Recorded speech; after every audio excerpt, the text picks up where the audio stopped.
لوگوں ذرا غور سے سنو، حالات فلسطین کو سامنے رکھ کے آج کچھ لوگ جذباتی ہو رہے ہیں۔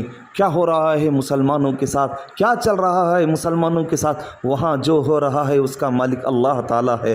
اللہ تعالیٰ ان کے ساتھ جو بدلہ لینا ہے اللہ تعالیٰ ان لوگوں کو اس کی سزا دے گا۔ لیکن یہ سرزمین ہندوستان ہے، یہ امن کا گہوارہ ہے، یہ شانتی کا پیغام دے رہا ہے۔ لوگوں یہاں اپنی اعلیٰ اخلاق کو لوگوں کے سامنے پیش کرو، یا اپنی اعلیٰ اخلاق کو لوگوں کے سامنے پیش کرو۔ لوگوں لڑنا بھڑنا تو دور کی بات ہے، اسلام نے کہا تم اپنی زبان کی حفاظت کرو، اپنی زبان سے کسی کو گالی نہ دو۔ اسلام نے کہا لوگوں کسی کی غیبت نہ کرو۔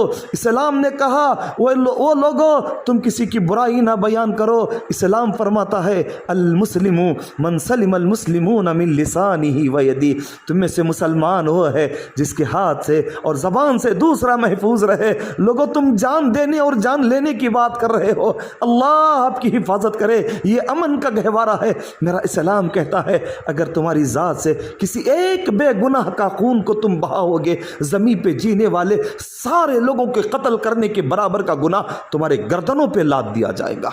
کتنی پیاری تعلیم ہے ہمارے اسلام کی۔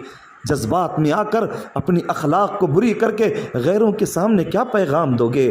اگر لڑنا چاہتے ہو تو برادران اپنے دل کے اندر رہنے والے شیطان سے لڑو، اس دیش کے خاطر لڑو، اس سرزمین کے لیے اپنے خون کو بہاؤ۔ یہ رمضان کا مہینہ چل رہا ہے، چلے میں اور آپ دعا کرتے ہیں پروردگارا اس ہمارے سرزمین ہندوستان پر امن عطا فرما، سکون عطا فرما، راحتیں عطا فرما۔ پروردگارا خود فساد کرنے والے فتین لوگ اس کے کونے کونے میں فتنے برپا کرنا چاہ رہے ہیں، فساد برپا کرنا چاہ رہے ہیں۔ اللہ ہماری زمین کو امن کا گہوارہ بنا دے، شانتی کا گہوارہ بنا دے، سکون کا گہوارہ بنا دے۔ آخری بات رکھ کے اپنی بات کو ختم کر دوں۔ اللہ کے نبی کریم صلی اللہ علیہ وسلم آرام کر رہے ہیں، وہ محمد عربی صلی اللہ علیہ وسلم کے لیے جینے اور مرنے کی قسم کھانے والے مسلمانوں غور سے سننا، میرے مصطفیٰ سوئے ہوئے ہیں۔ ایک اعرابی آیا، تلوار کو نکال اللہ کے نبی کے گردن پہ رکھ دیا اور اٹھایا، جگایا۔ اللہ کے نبی سے کہا یا محمد صلی اللہ علیہ وسلم میں یمنعک منی، اے محمد صلی اللہ علیہ وسلم بتاؤ اب تمہیں ہم سے کون بچا سکتا ہے؟ اللہ کے نبی نے بڑے اطمینان سے کہا اللہ۔ لفظ اللہ کو سننا تھا، وہ کانپنے لگا، اس کے ہاتھ سے تلوار چھوٹ گئی۔ اللہ کے نبی نے اس تلوار کو لیا، اس کے گردن پہ رکھ کے پوچھا اب بتاؤ تجھے مجھ سے کون بچا سکتا ہے؟ وہ اللہ کو تو مانتا ہی نہیں تھا، کانپنے لگا۔ اللہ کے نبی نے اسے آزاد کر دیا، وہ سیدھا گھر گیا۔ جانے کے بعد اپنے گھر والوں کے ساتھ آیا، آ کر اسلام کو قبول کر لیا۔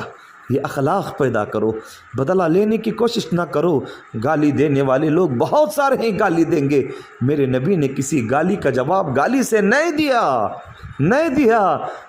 دیا برادران، مارنے والے کا جواب مار سے نہیں دیا۔